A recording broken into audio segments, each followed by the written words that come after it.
You have a book out called Pick Your Poisons. Can you talk about that a little bit? What went into writing that book and some of the points? Well, it'll take you about 3 seconds to read, but a lifetime to master, which is kind of interesting. And I actually didn't bring any. We ran out at the office. I didn't bring any to the expo. But in my consultation with my patients, in addressing the air, the water, the food supply, their house, their mold, all of these little things. Rather than me speaking it, I thought I would just put it in one little book. And what I had found too was that it was very overwhelming for patients, because when they learn about this, just like I learned about it, and I was overwhelmed, and I went completely, like, took out all the chemicals in my house, and I mean, I went total crazy, filters on everything, and distilled water, and all these things that I and thank God I have the kind of brain that I have. I mean, I just praise God for my brain, that I was able to handle all that, raise 4 kids and still work. So other people don't have the capacity. So to me, and especially mercury toxic people don't have that capacity. So I thought, well, let's do, what do we have the most of? Air. So let's look at our air quality. You have complete command of your air quality, both at work and at home. If you are in a little cubicle, you can get yourself a little negative ion generator to sit on your desk. You wear one around your neck. At home, you can get air purification systems at home. So then what's the next thing that you need to survive?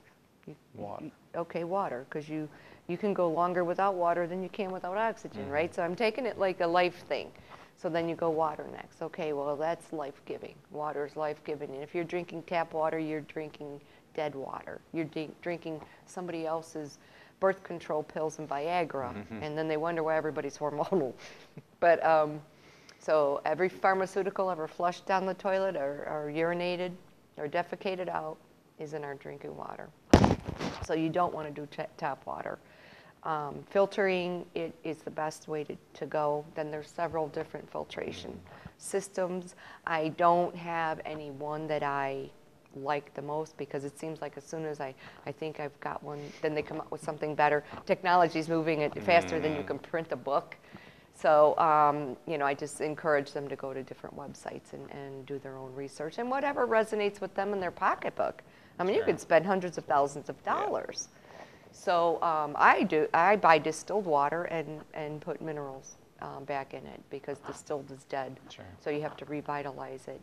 And then fortunately I'm in a well, so you don't have to worry about tap water. But, and then just shower filters, that would be the basic. And then the next thing is food. And food would entail trying to eat as much organic, and once again, prioritizing. Okay, what does your family eat the most of? We were milk. We're milk and meat. So I would go and get those either raw or organic. And then you can kind of, go down from there, I did away with all grains, so I was only doing brown rice, which I don't think is, now I'm learning everyth's GMO, so I'm like, I don't even know what to eat. I'm like, just don't eat anything, God didn't make it. If it's processed at all or whatever, it's becoming more and more difficult. I think that it's going to, the pendulum is coming back. I mean, I think the people have had enough. I really do. And with this Health Freedom Expo, this is a beautiful gift to the people. And I know it's coming. I know it's coming. And it's time. But it's difficult for people on a budget. I mean, you used to be able to go out and pick vegetables out of your garden that were organic. Now you have to pay an arm and a leg for it, Because, I mean, I don't know about you, but I tilled my soil and there was no life. There was no life in my garden. There wasn't even a pokey bug, So I found 2 little red wigglers. That's it. And I don't even know how many square foot you would say, probably as much as this room. 2 red wigglers. That's how dead my soil was. So I had to, compost and get the earth alive again. But so even if we're we think we're doing good, we might not be. I always say pray over it. I'm a big God person.